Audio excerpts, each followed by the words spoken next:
Good morning, everyone. Robert Phoenix here once again with your morning cup of reality. It is 15 minutes of flame, the hottest 50 or so minutes that you can find between the hours of 8:45 and 10 a.m. here on the internet on YouTube. Running just a bit behind today because I've been trying to scrape as much real time data for you as possible with a number of very interesting news stories and threads that I'm going to bring up and that we can follow together. Have not had a Jasper sighting yet, but I would expect him to show up anytime now because that's just how he rolls. So, how is everybody? We're starting to wind down with Mercury retrograde a little bit, which is going to be, I think, good for a number of people. For me, it hasn't been too bad. It's actually been pretty good. So I've been rolling with it, and I've had a 72-hour Mercury retrograde reading sale, which has been really great. And that's going to end after today's show. So once I process today's show and make sure it's in all the right places, like over on Spreaker, so it gets distributed over to iTunes. Because a lot of people do listen to this as a podcast, by the way, and that's another option. And Spreaker.com, I get the 15 minutes of flame shows up. What did I tell you? What did I tell you? Come on. Let's go. Up and at 'em. Up and at 'em. Come on, one more. Easy peasy. Come on, right here. Oh, no. All right. There it is, ubiquitous tale. And he has arrived. He has arrived. He is with us. So we get the Jasper cam on. There he is. There he is. Yeah. The guy, the man, the myth, the super feline, Jasper Morris.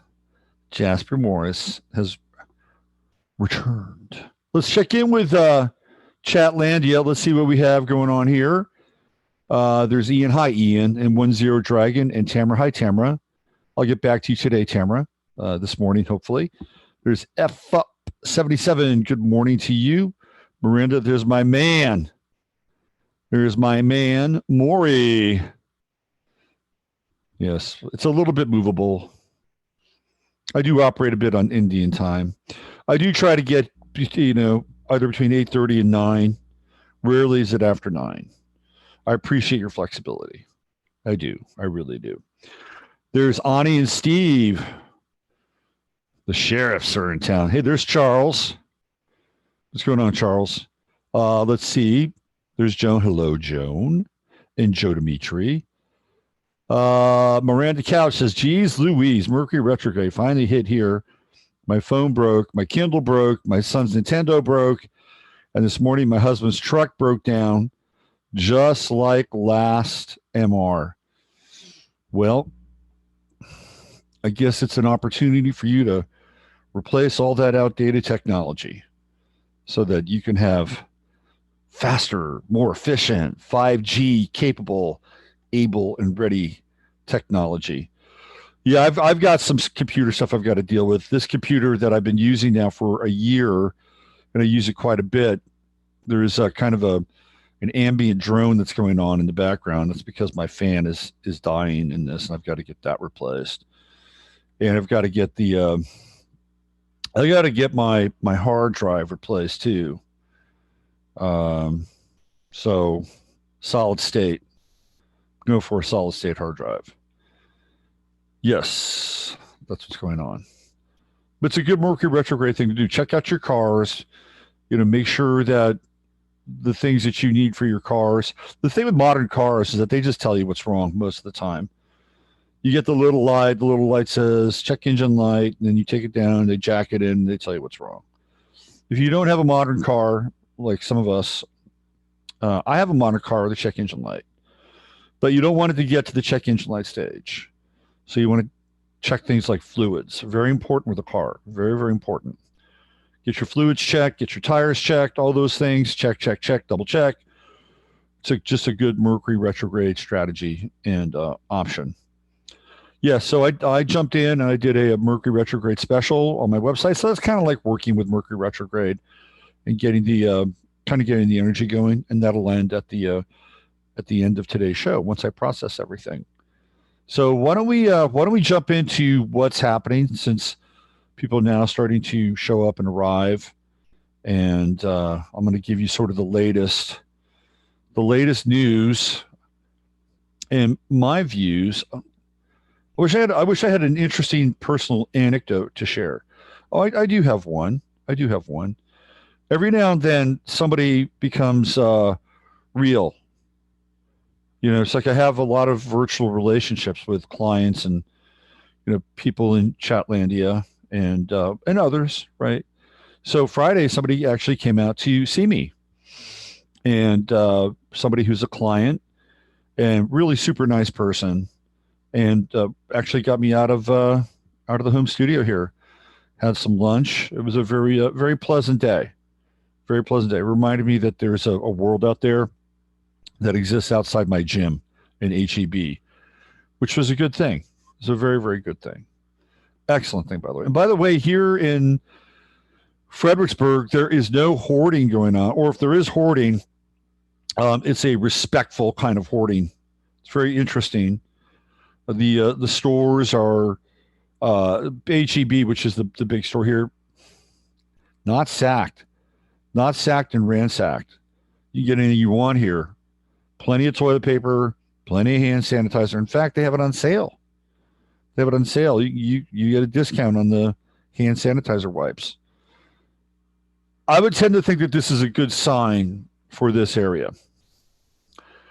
However, San Antonio is another story completely, and there's a big fuck story coming out of San Antonio. And I want to get into that. That's going to be the first thing I'm going to dive into today, and we have plenty to cover today. So let's do this. Some interesting news around the economy, which we know is hyperstimulated. Algorithmically hyperstimulated. All right, here we go. Up, come back. Come back, Johnny. Come back, Johnny. Jasper's being very grabby today. You're being very grabby, demanding my attention. All right. So there you go. You can see the headline. San Antonio. My new nickname for San Antonio is Can't Antonio. But their hands have been really tied by the CDC. And when you see stuff like this, or when I see things like this, I actually tweeted about this yesterday. I do have a Twitter account, and every now and then I do post on Twitter. Cosmic Lover is somebody you should follow, by the way, on Twitter. Very good Twitter feed. Excellent Twitter feed. And Cosmic Lover, I think, hangs out in Chatlandia, if I'm not mistaken. So Cosmic Lover, follow them on Twitter. Anyway, I wrote about this on Twitter yesterday, just briefly. And it's one of those things where incompetence and malfeasance, when they occur and continue to occur, it consistently occur, this is when the conspiratorial mindset kicks in, I have to say. It's like you would think that with all the information that the CDC would have at their disposal, even though that the Chinese have been mum's the word, and not sharing anything, you would think that they'd probably be able to scrape information, especially since the so-called virus more than likely was built and originated here in this country. I mean, all they have to do is start to stick some bamboo shoots up Charles Lieber's fingernails, and they get everything they need about the virus. That's my take. Anyway, so you would think that they would have a tremendous amount of intelligence, which really what we're seeing here is that coronavirus does not have a 14-day incubation period. You could have a 28-day incubation period. You'd be walking around feeling just fine and mighty and spreading the shit out of this thing. So they brought in some people from China. I think they brought in the some of the people from the Princess Cruise Line, if I'm not mistaken. They took him to Lackland Air Force Base. So here's the key points: the CDC so the Center for Disease Control and Prevention. We don't get much of the prevention part, unless of course it has to do with them pimping out vaccines. Okay, here comes Jasper destroying the set and the momentum here. Okay, Jasper. Yes, I know. This computer belongs to you. I know. I'm just renting it from you. The woman was among 91 Americans evacuated from Wuhan. So she was a Wuhan evacuee. By the way, I don't know if you guys have ever seen the footage of the people on the plane that were being evacuated from Wuhan. That was an American transport plane. It was a governmental transport plane. It was not a commercial plane, although I think some got taken out from or via commercial flights, and they were sort of in the back of the plane with like a plastic barrier between them and the rest of the travelers, which is bizarre. But anyway, if you saw the video footage of them on that plane, everybody on that plane who was serving them had a hazmat suit on. I mean, I'm serious hazmat suit, like right out of the movie Outbreak. So they're bringing those people over with that kind of protection, and then they drop them at Lackland. And I've been following this. So after the woman was released, she visited North Star Mall, where she browsed stores and ate at the food court. I mean, you got to be fucking kidding me. San Antonio Mayor Ron Nirenberg, who is a dyed-in-the-wool, and I mean dyed-in-the-wool progressive liberal Democrat. Hold on one second. Somebody's trying to get a hold of me, disrupting my flow again. He's pissed. He declared a public health emergency Monday after the federal government released a woman from quarantine who tested positive for COVID-19. The woman was among the 91 Americans evacuated from Wuhan and placed in federal 14-day quarantine at Joint Base San Antonio Lackland. The woman tested negative twice for the new coronavirus and was released Saturday under guidance from the CDC. Nirenberg said Monday. Representatives from San Antonio declined to comment on the nature of the emergency declaration or how long it will last. Unfortunately, the person's release received the results of another test that showed a weekly positive confirmation of the virus that causes COVID-19. As mayor of the city, I find it totally unacceptable that the CDC would release a patient prior to receiving all test results and potentially expose the public to this harm. The woman was released on Saturday and arrived at the Holiday Inn Express Airport before 3 p.m. According to a press release from San Antonio Metro Health, the woman who also visited North Star Mall, where she browsed stores, including Dillard's and Talbot's, Swarovski, I guess that's a store, and ate at the food court, according to the press release. The woman was transported to Texas Center for Infectious Disease at 2 a.m. So between 3 p.m. and 2 a.m. It's a lot of hours and a lot of people. Local officials are tracking 16 people from the mall and 3 at the hotel who they believe came into contact with the woman. Well, then you got to track who they got in contact with and who they got in contact with and who they got in contact with. The city health department has recommended deep cleanings with disinfectants to both the hotel and the mall. They closed the mall. We simply cannot have a screw up like this from our federal partners. Nirenberg said, well, the CDC is encouraging everyone to wash their hands and prevent the spread of the virus. We would during the season. As we would during the season, I encourage the federal administration to not wash its hands of its responsibility to protect the public. Now, this is where it gets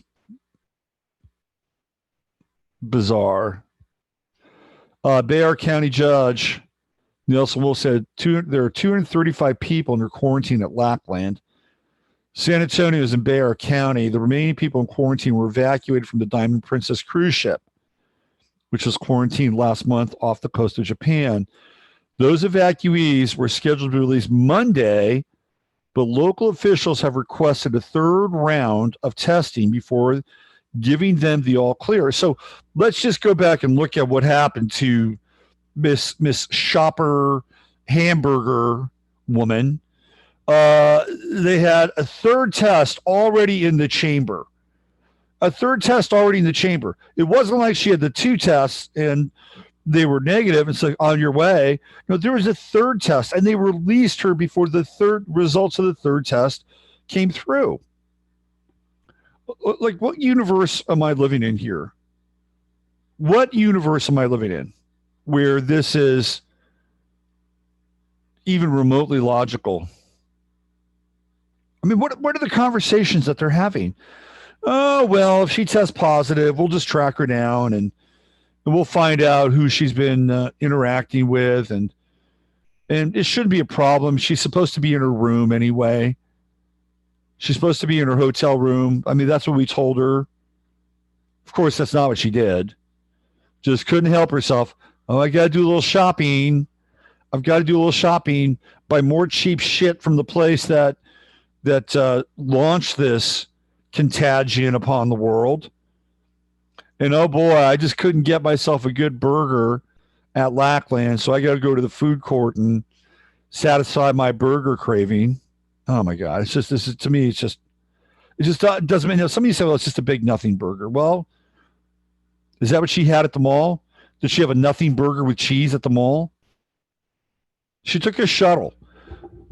I mean, I don't get people sometimes. I mean, it's like, why wouldn't you just hang out in your freaking hotel room?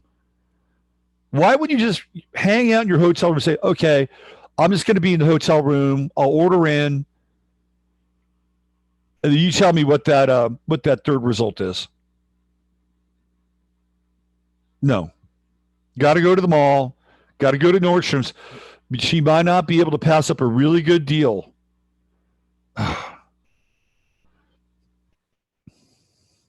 The CDC's plan was to release those who had gotten to the end of their quarantine today in Nuremberg. Said we need assurances from the CDC that they pose no additional risk to the public, and we're going to do everything we can within our authority to make sure no one is released until we have the assurance.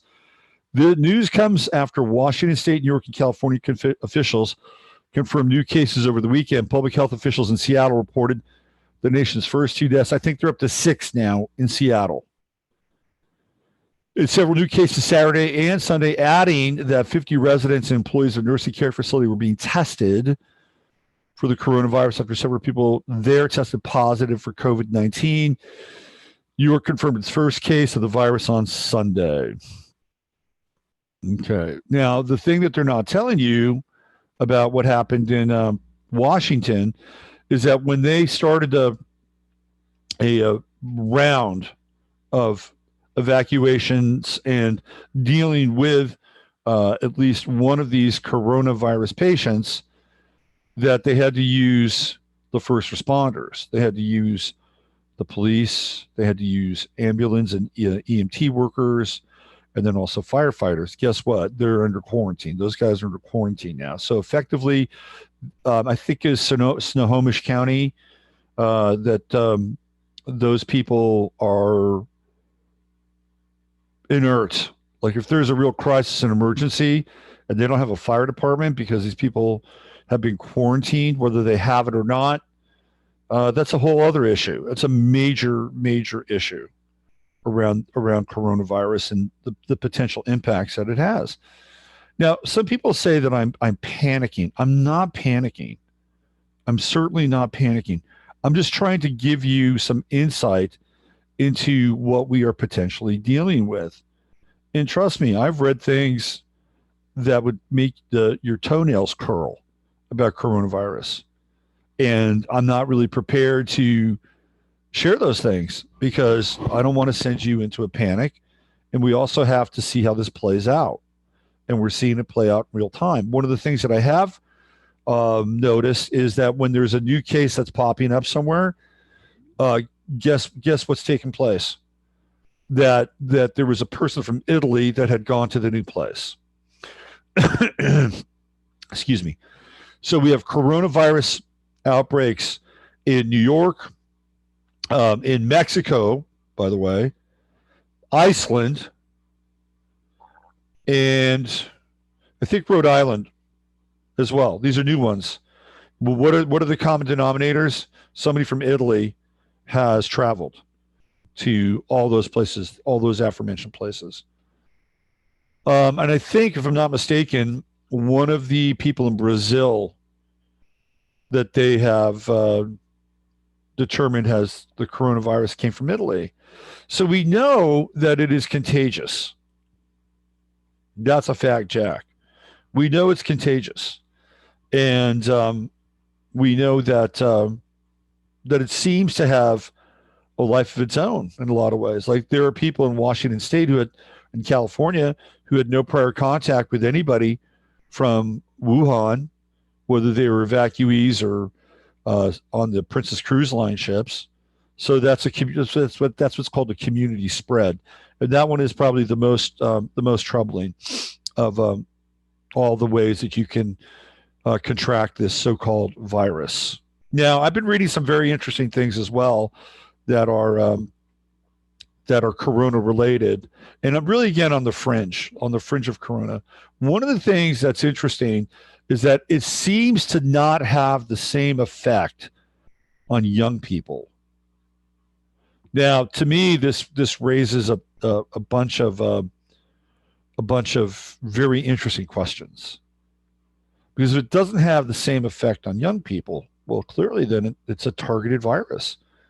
It's targeted on taking out the people that are probably the most problematic in terms of their compromised immune systems, older people. And we've been living in a highly pressurized petri dish for the last 25 years, easily, which has compromised our immune systems to a large extent. So whether it's the drippy, ooey, gooey stuff in the sky, or whether it's your water that has been essentially contaminated with a neurotoxin, whether it's the food that's been genetically modified and is ripping tiny little holes in your intestine, so you have leaky gut syndrome, any of that stuff, right? It's all there. The electrostatic frequencies that we're dealing with all the time, not to mention the stress of daily living and having to navigate through a political and social landscape that is really sort of the burning ground for a revolution. Think about all that and think about how that impacts us and stresses our health. It's terrible, and I haven't even brought in like high fructose corn syrup and all the other shit that's in our food. So you're dealing with a lot of people who have serious health issues, very serious health issues. People that are borderline diabetic or diabetic, people that have high blood pressure, and then they throw in the whole statin thing, which is completely and utterly useless. It makes people actually worse off. This is how a virus can take shape and grab a hold of those people with compromised immunity. Younger people don't have the same compromised immunity. The other thing that's really interesting about younger people, apparently, is that they have higher levels of copper inside their bodies.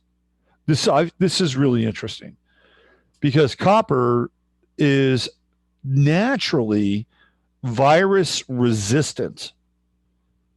They have these little tools that you can rub between your hands and will get the virus, any viruses off. They're just as good as disinfectants, these little copper tools. So apparently younger people have higher quantities of copper floating around in their blood, which means that it could possibly be a greater deterrent, like a firewall against this virus and almost any other virus. And then I began to think about the reset. And I began to think about Tartaria. And I began to think about what happened to those people. What happened to the people that populated those great cities and theoretically built those magnificent buildings, which were not ever replicated, by the way, never replicated. The buildings that went up after some of these tremendous and marvelous structures were erected were pedestrian at best. So, what happened to those people? Were they afflicted by some kind of a virus? Is that what happened? We've seen plagues take root all throughout recorded history, so called recorded history. And let's say Tartaria was the home of giants, these massive beings who created these incredible structures. How would you take down a giant or a civilization of giants? Perhaps you would use some kind of viral plague in order to facilitate that, quite possibly. What about other civilizations that just suddenly vanish, like the Maya?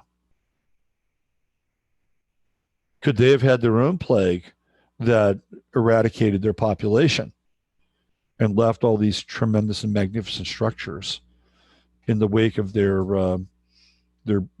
cultural brilliance? And then who comes in and takes over?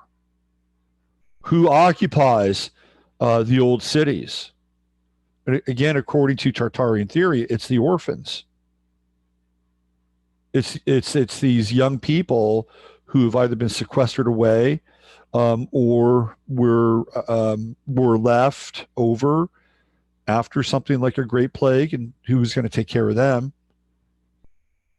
They're the ones that theoretically, based on this kind of Tartarian theory, that wind up occupying these cities. And we're kind of staring it down again. There's sort of this interesting redux historically with the Mercury retrograde going on. I was looking, I go, well, this actually makes a lot of sense. And I'm going to kind of just go off the res here a little bit because I do. Let me do this. Let me. I'm going to find a story that really jumped out at me yesterday. Give me 1 second here.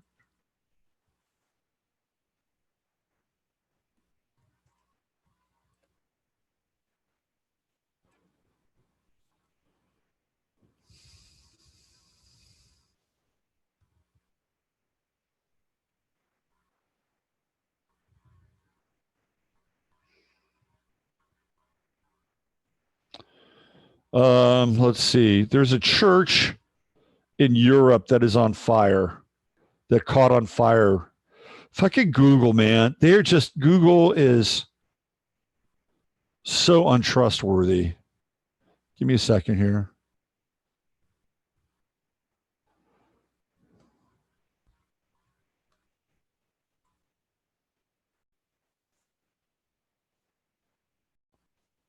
I wanted to talk about this, but I didn't really program it into the show, but I did want to bring it up because it was something that I thought was fairly important.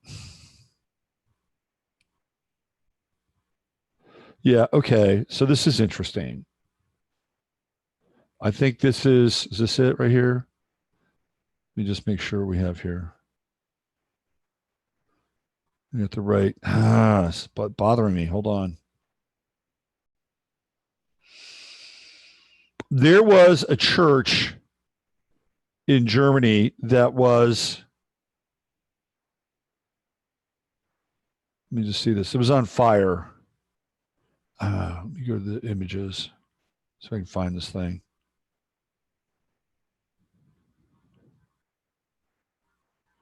Why are they burning the churches of Europe? And there tends to be quite a bit of this happening now. These are all for 2019. Dang. Let me go to Twitter. I apologize, but I don't want to let go of this. This is to me, this is kind of an important piece here because it's what we're talking about. In terms of this idea of this reset and young people being more immune to the coronavirus. Let's do a quick search. It's going to be very interesting when Paul Singer tries to oust Jack Dorsey as the CEO of Twitter. I'm not sure who's worse.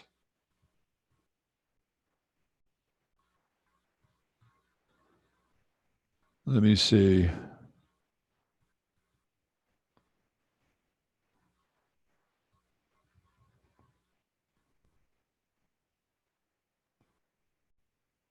Yeah, I'm not seeing it now. Damn it.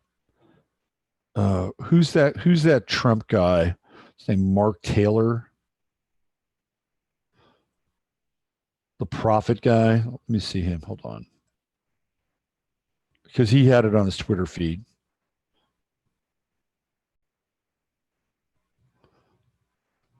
Let me find this thing. He's got 92,000 followers. It's a lot of followers. All right, here it is. I found it. Okay. I found it. And the name of the church is Saint Trivier de Court. Saint Trivier de Court. So let me show this to you. I'll show you guys. This is exactly what I was talking about.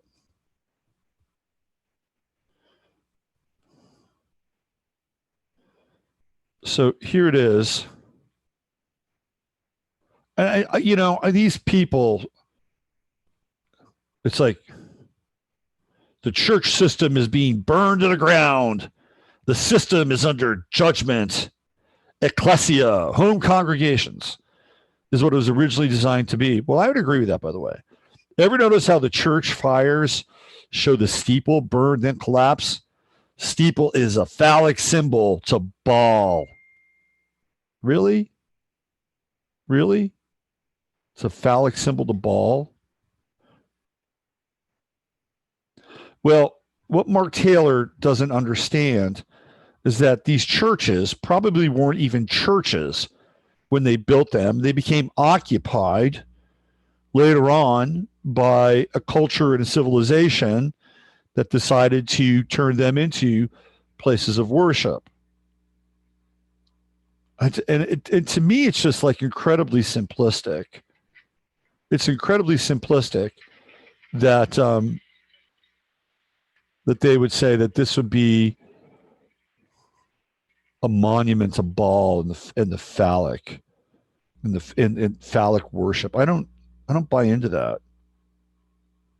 I don't really buy into that at all. And I think actually that's probably one of Christianity's blind spots, is this whole idea of procreation and sex and the denial of it in a lot of ways.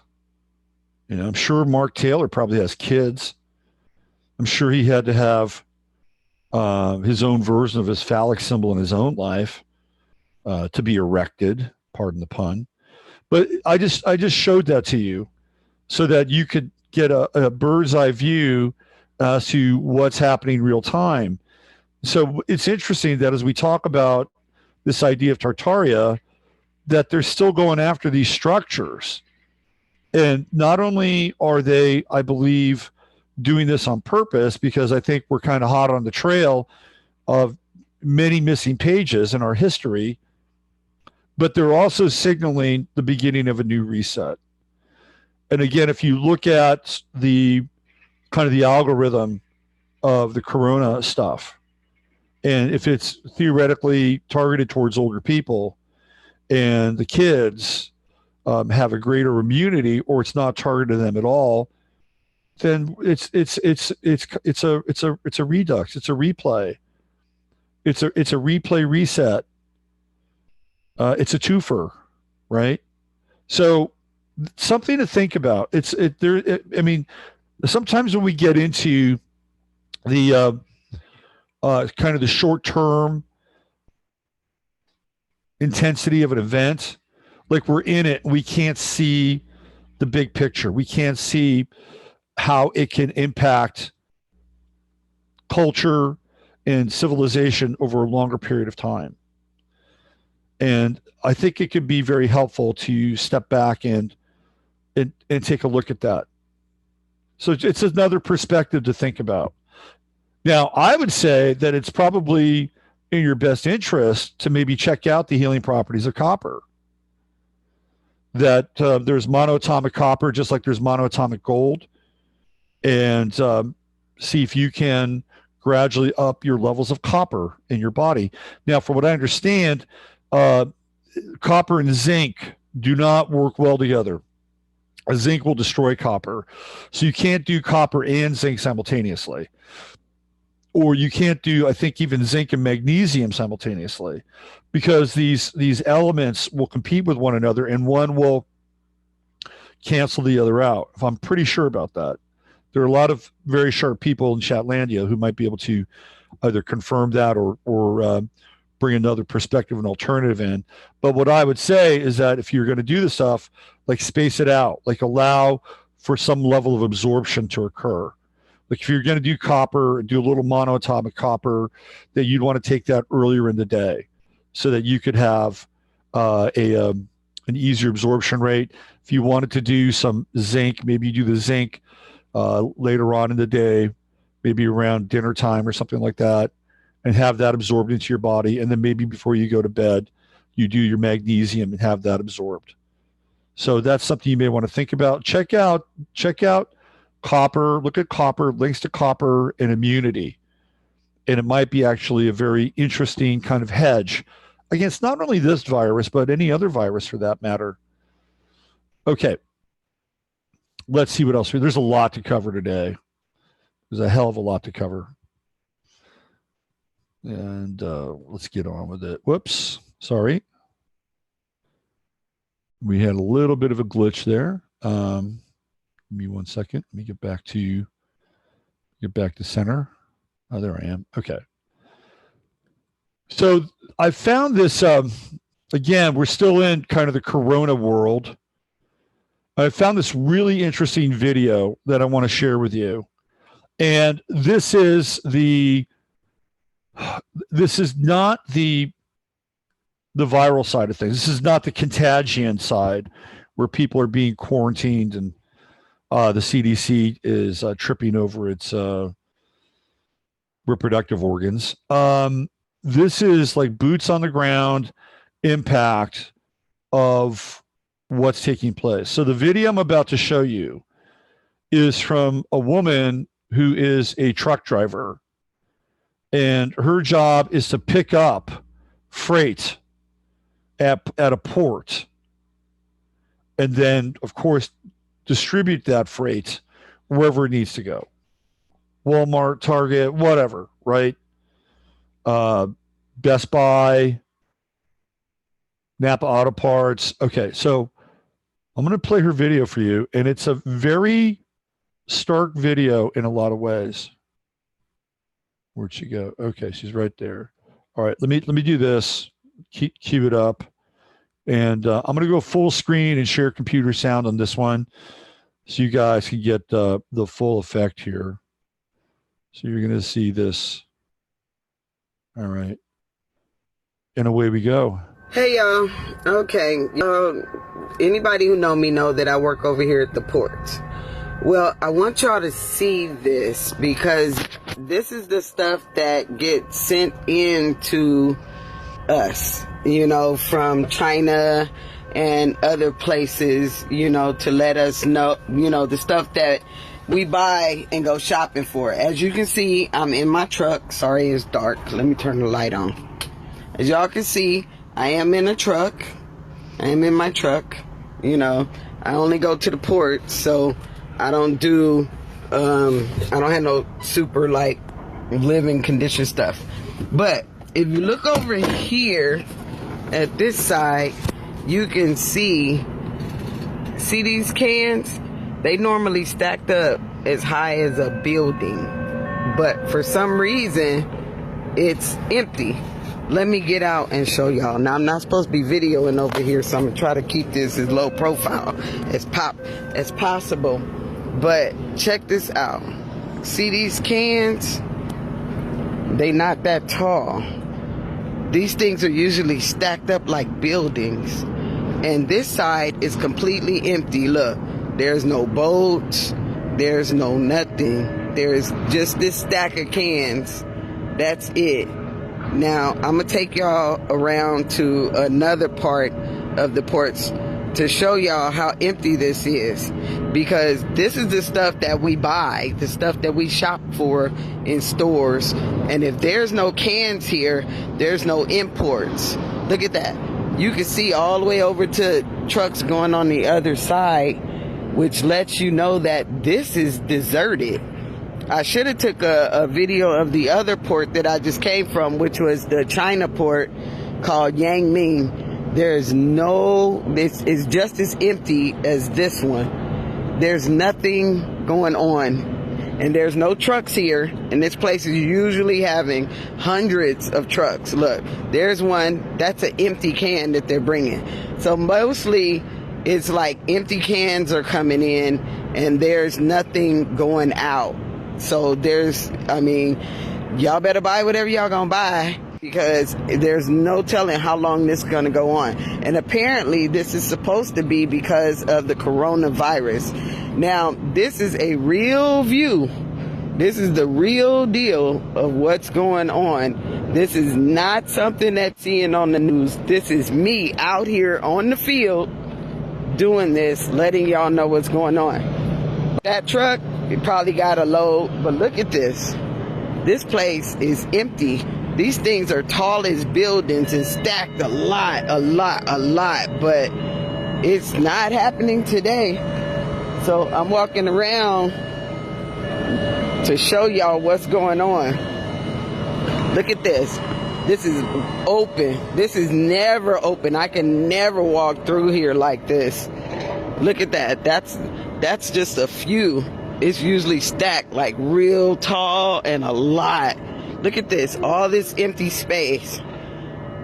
This is no products coming in. So if y'all want to know for sure what's happening with the coronavirus, this is what's happening. No imports. There you go. That's a real deal, real time look into the real potential with shipping, manufacturing, and the supply chain. You're not going to see that on the national news. People will flip their wigs and panic like crazed chickens with their heads cut off. But it's something that I've been talking about for a while now. And you could say, well, this is China's way of getting back at us. And you could say, well, this is all fake. And this is all some kind of contrived scenario so that that they could actually do something like this and bring us to our knees. It doesn't matter whether it's fake. It doesn't matter whether it's contrived. It doesn't matter whether it's real or based on the coronavirus. What matters is it's happening. And then how are you going to deal with it? How are we going to deal with it? And look, I actually think it's really good in some ways that it's happening. I think the dependency on China has gotten us into real problems, real trouble in the first place. And we did a deal. We did a deal with the devil. And now the devil is coming back and bringing its contagion.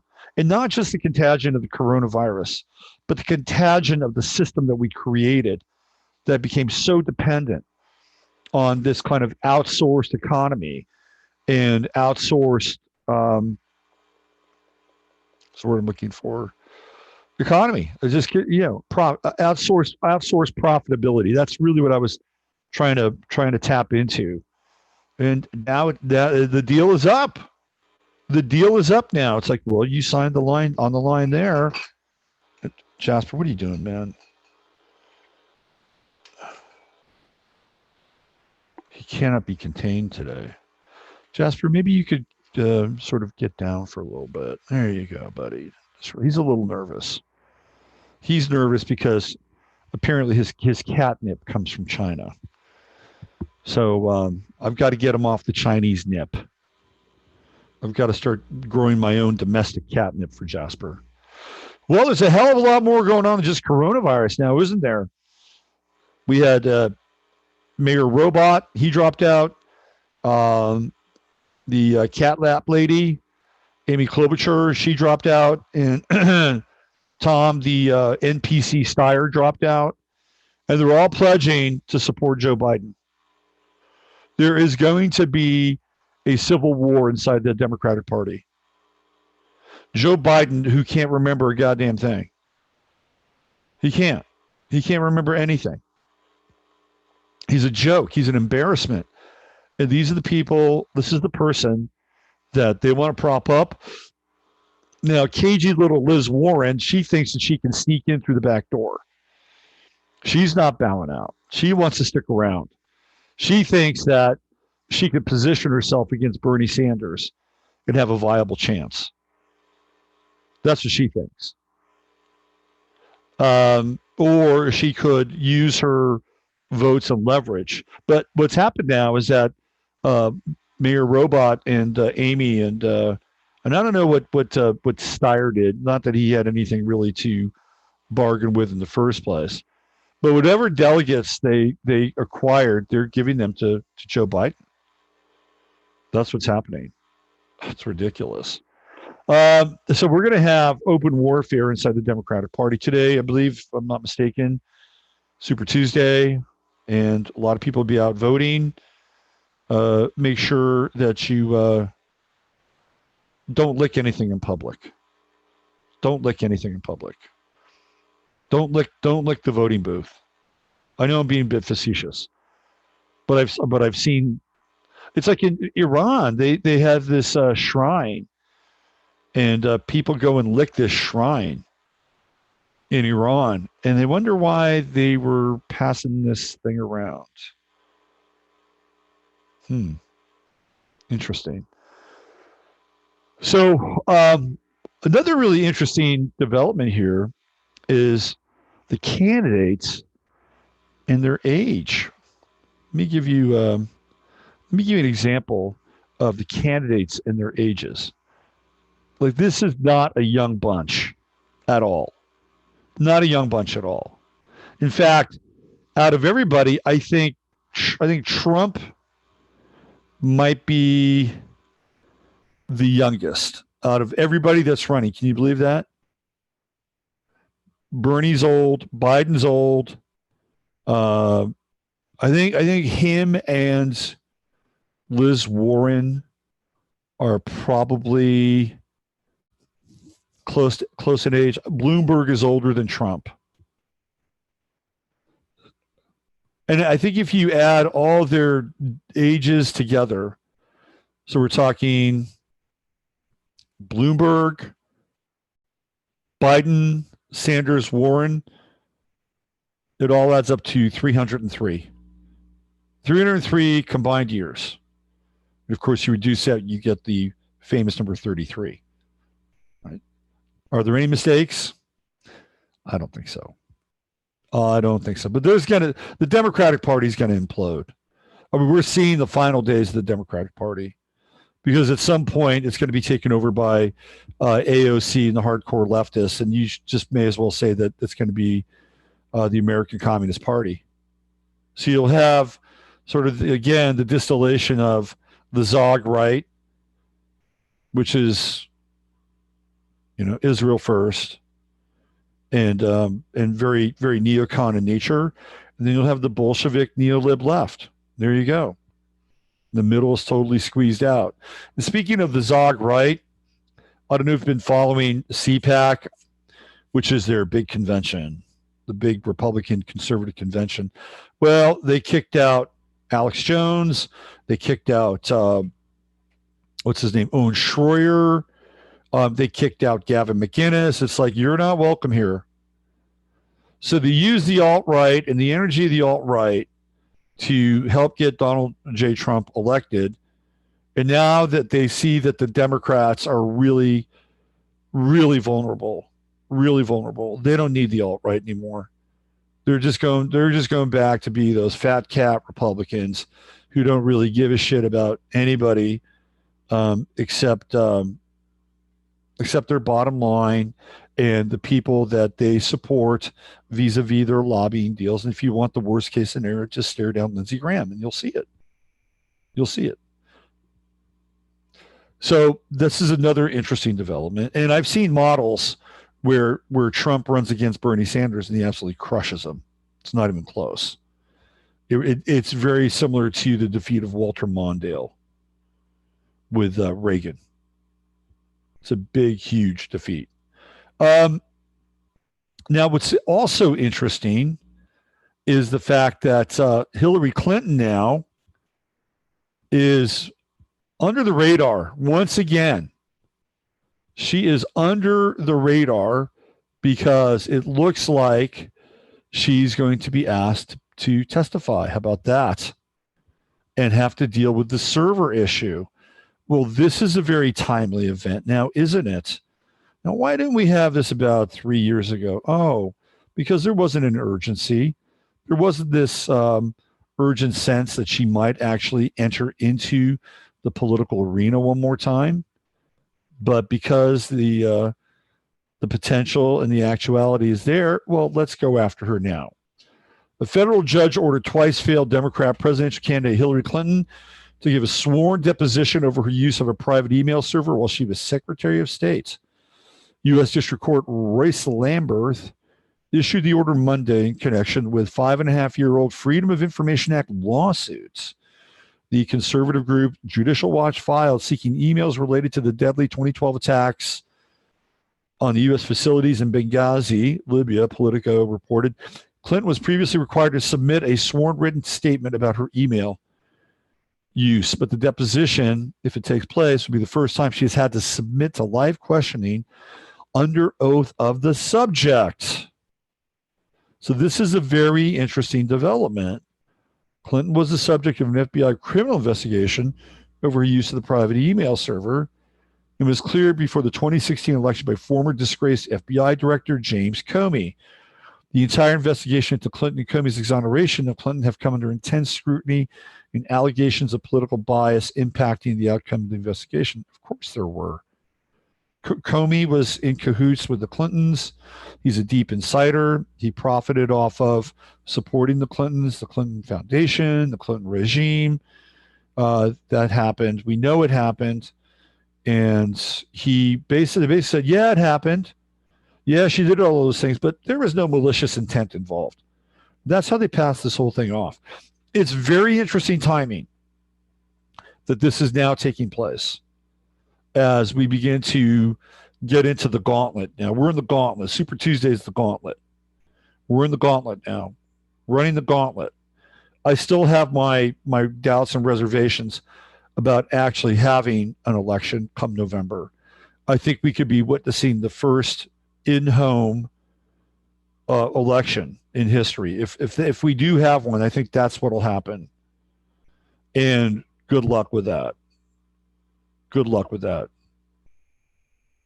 Like, there's no chance that would ever be rigged now, would it? Anyway, very interesting times here. Very, very, very, very, very interesting times. And you're living through them. You're here. And I think you have to be really smart. You have to be really smart, and you have to be on the ball and have your head on a swivel. You know, it was 2 years ago that I decided to really change my lifestyle. Let me see. Actually, it's been a year ago. So it was January 31st, right over January 1st of 2019. I really decided to change my lifestyle. I decided to not drink, and I decided to, be more conscious and aware. I mean, I've usually been pretty good about my body in a lot of ways, but I became even more conscious and aware of what I was putting inside of my body. And now in 2020, there's a whole nother level, a whole nother layer of physiological and mental and emotional and spiritual awareness that goes along with this.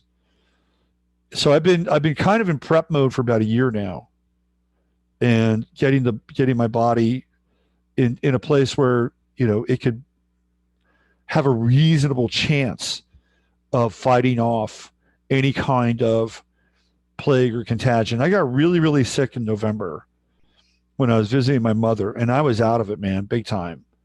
And I had the cough. I had deep night sweats. I had no appetite whatsoever. I don't know what I had, but it was not like anything else I'd ever had before. I can tell you that right now. And I managed, after 3 weeks, I managed to get rid of that thing. So I implore you that you take really good care of your body. And you don't have to be a millionaire to be able to supplement your body and make sure you're okay. You need a couple basic things. You need K2, vitamin D, liposomal vitamin C. Those should be your three cornerstones right there. You should be able to get up to having 5,000 milligrams of vitamin C a day. Keep it at a high level. And be really conscious about the kind of food that you have. And if we are going to a place where there's going to be kind of a full tilt around goods and supplies and possibly even food, you need to be conscious and aware of that. And you need to factor in what you will be able to wrap your arms around in terms of being able to, have sustenance and stay alive. And a lot of you know that. And a lot of you are actually even beyond that. You have gardens. I know people who follow the show that have chickens and harvest eggs and all that stuff. So a lot of you are pretty far along. And this is the type of self-sufficiency from a physical standpoint that is essential. It all gets back to this idea of being sovereign, and sovereign in your choices or in what you put in your body. Sovereign in your choices about how you make a daily living. And that's going to be very interesting over the next few months. Because if those goods are not coming in from China, it's going to have an impact on the economy. I guarantee you that right now. And I think in the long term, it could be a good thing because it could help us liberate ourselves from the beast. And maybe we could start to make things again here in this country. Wouldn't that be a wonderful idea? But hang in there. These are very intense, very interesting times. And the stakes are really, really high. The stakes around your emotions and your body and your psychological and spiritual awareness, they're very high. And it's important that you take your time and not rush and not panic. It's very important. We don't want to be in those high cortisol states. We want to be able to listen and really, really listen to what's going on inside of us and how we're responding to the environment and our needs, our basic needs, our primary needs, our spiritual needs, and the needs of those around us. All right, let me check in with you guys in chat, see where you're at. I have one more story about Bloomberg. I'm going to save it for till tomorrow. Another one of these guys who's just a terrible hypocrite. All right, let's see where we are in Chatlandia. Imagine all Democratic voting machines contaminated. I kind of like that idea. We just made our own colloidal silver. Right on. Chris and Steve are doing it. Still hard to fight the chemtrails. I know. But Uncle Glenn, we've been dealing with that for decades now. Right? We've been doing that for decades. What else do we have? Absolutely, Ani, mind over matter. Yeah, mind over matter. Mindset is really important. Mindset is a really, really important. John Rappaport is always talking about the power of the individual. People send me a lot of John Rappaport's stuff, and I really like John. He's great. John is like almost pushing 80. He's doing something right. He's definitely doing something right. So I really support John's work in a lot of ways. And I also don't think I think he's got a very comprehensive view, very, very comprehensive view. And this idea of it's not just the reporting that he does, but he's got a whole kind of program about escaping the matrix, which I think is really, really good. I think is good. And I think his voice to really sift through the events that are being presented to us are good ones. Are good ones. What else do we have here? There is always a one person on The Walking Dead that's in denial and gets someone killed. That's the other thing. I mean, I do think that we're running a fine line between being aware of the possibilities and also having the mindset or the state of mind in order to circumnavigate them. It's, that's why I preach at the end of the show, use your head to discern what's real and your heart to stay open to what's possible. And when I say the head, I'm talking about like the diamond mind that one cultivates in Tibetan Buddhism that allows the mind to be like a laser beam and to cut through the fog of illusion. That's what I'm referring to. And the way that you do that is that you are of sound mind and body. You don't have a lot of things that are really grabbing your attention from, like for me, like when I would go out and I'd have a few drinks every now and then, like that experience would grab my attention and it would do certain things with it. Well, I'd look through a certain lens. I'd be repeating certain patterns in a habituated kind of way. My internal organs would be processing things. So it was grabbing my attention. So what we want to do is we want to have a mindset where there aren't things grabbing our attention. And the mind does become like a laser beam. And the heart is like the furnace. And it is the furnace that supplies the heat for that and also the rest of the experience. And it keeps you open to possibility. Because if you're just mind oriented, you're gonna miss the boat because you can just be a total cynic and just cut through everything and say this is all fucked and it's all an illusion and nothing matters and everything's fake. And why get up in the morning? Just why get up in the morning? But if you have the heart engaged, it's like, okay, what are the possibilities here? What are the possibilities? If we discern that this is false or this is an illusion or this is disempowering or this is fear-based, then what are the possibilities living in a world where those kinds of perspectives are in place? When you go, well, where is the good? Where is the sacred? Where is the holy? Where is the divine? Where is the analog? Where is the organic? And then how do we support and feed that? That's the two-pronged relationship. You can bring the gut in as well because the gut gives you your instinctual relationship to reality. This is a very interesting point too, and I'm going to get out of here.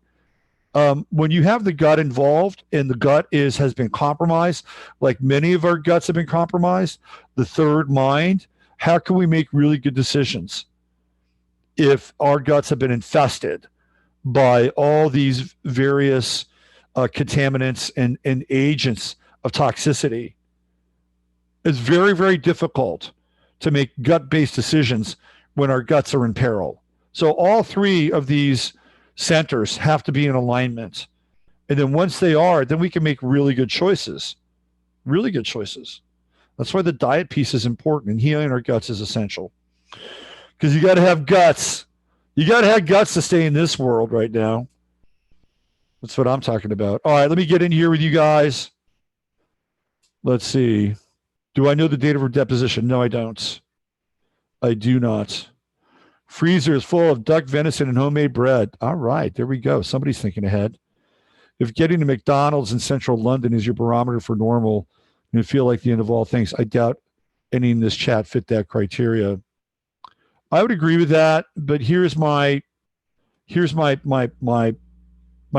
around that. Is that everything has a ripple effect. I mean, we know this with chaos theory. The idea that a butterfly flaps its wings and there's a monsoon in Africa, that sort of thing.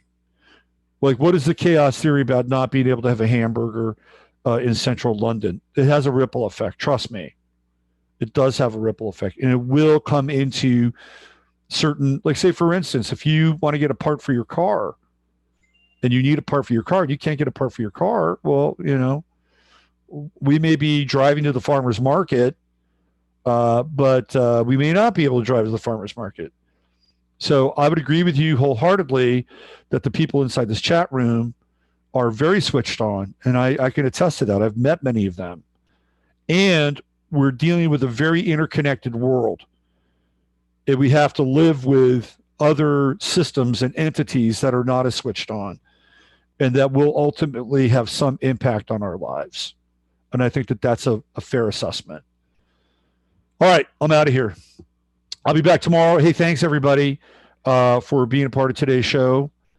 And, I'm here sometimes to bring things that are at times uncomfortable to look at and perhaps deal with and wrap our heads around. But if we don't do them, then we're just going to have our heads in the sand, and it's not going to help us.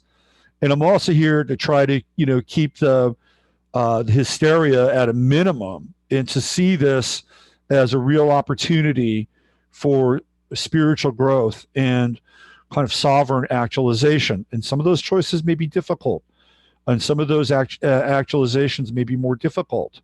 But it's what's on the table, right? It's, as they say, it's what's for dinner. Beef, it's what's for dinner. If you like this program and you want to support it, I'll have links in the description of the show where you can do that. And of course, it's not just 15 minutes of flame. We have the Friday Farcast and Sunday Night Astro Live. That's 5 hours or 5 days worth of programming, stuff that you're not always going to get in other places. And there are some fine alternative news people out there who bring their own sense of urgency, alarm, intelligence, and wit. And hopefully you view this as one of them as well. Friday, we got the Crimmies coming back on, and we are going to courageously dive back into Kazakhstan and finish off the interview that we started the last time they were on the show, and ended in kind of a very interesting, how do I say this, event. And then the following week, Alex Kazemi, Pop Magic, and Steve Mercer is going to be jumping in, and he's going to start to help produce the Friday show. So give Steve a high five in the chat. I'm looking forward to it, and working with Steve and bringing you more quality content. And of course, there's always the astrological side of things that I do over on robertphoenix.com. All right. Hey, everybody. Have a great day. I'll see you all tomorrow.